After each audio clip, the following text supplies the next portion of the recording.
jiwa yang terpaku menanti hadirnya seberkas sinar cahaya kemenangan.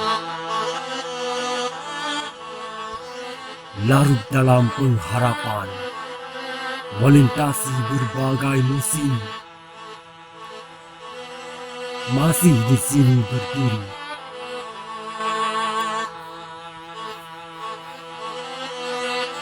Bunga-bunga jempa di dalam genggaman hampir lalu, mengering terlepas dari tangan. Namun dari Kosovo, Turki, Malaka dan Mekah atau Libya, sesekali mereka masih datang menanyakan kabar tentang dirimu.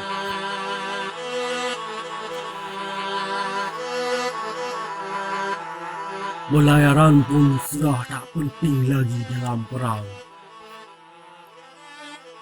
Manusia sudah terbang bersama besi atau mengirim meriam-meriam dari langit tepat ke saku-saku musuh.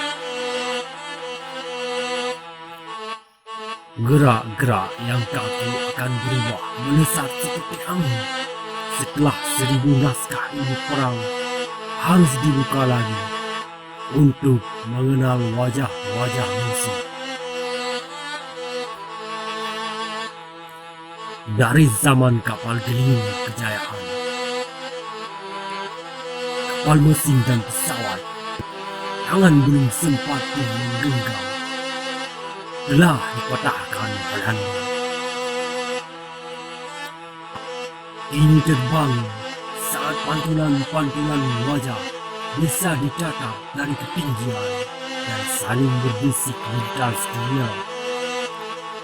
Sungguh, kita masih asing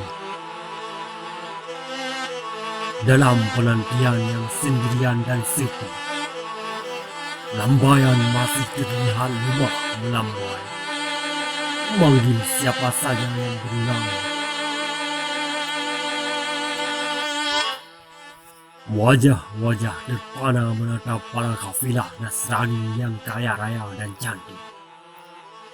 Namun indah tu tak menyuruhmu untuk itu.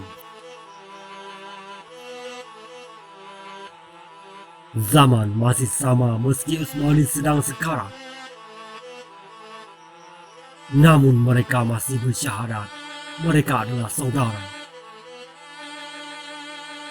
Jika masih bisa ucapkan salam, ucapkanlah salam di pagi ini untuk kru Sultan Selim II dan Sultan Al-Qahar.